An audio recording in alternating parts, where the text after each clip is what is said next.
Today we're going to show you how to set up your Nadex Pioneer typewriter for initial out-of-box use. Each typewriter includes a simple start manual for more detailed instructions. First, we're going to remove the steel protective rod from the keyboard. To do this, we need to slide the top housing forward and up to reveal the inner workings. The steel rod should easily clip out of place, and then you can replace the keyboard cover.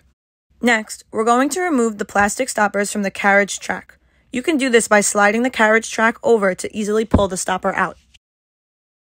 There are two plastic stoppers to remove near the carriage return lever. Only once all these pieces have been removed will the machine begin to operate.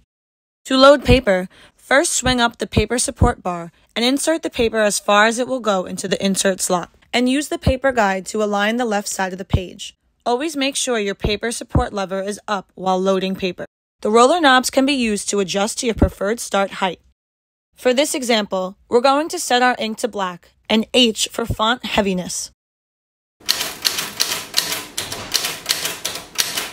Once the paper reaches the rightmost margin, you'll hear a ding and need to manually reset the carriage back to the start position. To advance to the next line, you can use the carriage return lever. Thank you for watching, and be sure to watch more of our helpful videos on this product